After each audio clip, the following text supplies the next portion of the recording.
जो लोग तालियां बजाते हैं और आज़म आज़म नाम लेते हैं ना, तो बड़ा फख्र महसूस होता है। मैं कितना समझा लूँ, मुझे कितना समझा ले, नहीं, वो चीज़ अपनी मर्जी से खेलता है जो खेलना होता है। हस्बैंड मेरे सीनियर है और ये तो भी कल का मेरा बच्चा है, तो मैं अपने शौहर को ज़्यादा सपोर्ट करूँगी।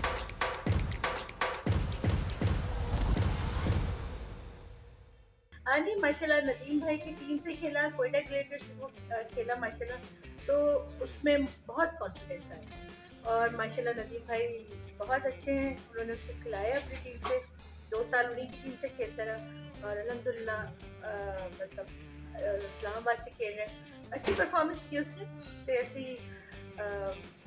बस मज़ा आया। लोग देख के छक्के लग रहे, चौके लग रहे, तो लोगों ने बड़ा अप्रिशिएट किया। तो मैं तो माँ हूँ, तो मुझे तो बहुत ही मज़ा आया। आई थिंक 2.5 साल का था वो, 2.5 साल से वो क्रिकेट खेलता है। वो उसे उसको बैटिंग करने का शौक है और कीपिंग भी करता है, मगर ज़्यादा उसकी जो फोकस उसका बैटिंग के ऊपर है।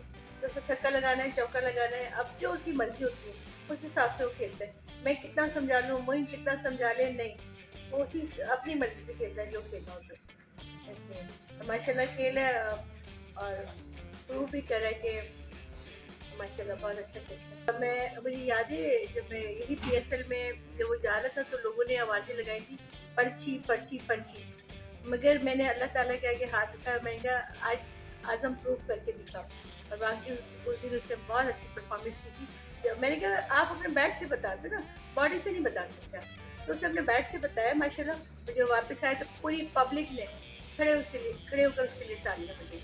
मुझे बहुत प्राउड फील हुआ, अल्लाह ताला का लाख लाख शुक्र है कि उसने बहुत अच्छा खेला और अपने बैट से वो अब लोगों के मुंह बंद कर दिए। हस्बैंड मेरे सीनियर हैं और ये तो भी कल का मेरा बच्चा है, तो मैं अपने शौहर को ज़्यादा सपोर्ट करूँगी। स्पेशली नदीम भाई की टीम जो कोयटा की, उसको तो लाजिम है, कितना भी आज़म किसी टीम में चला जाए उस टीम को मैं नहीं कभी वो नहीं कर सकती, और मैं कोयटा को बहुत सपोर्ट करूँगी और अभी भी बैठ कर ना दुआ करूँगी कि कोयटा जीते।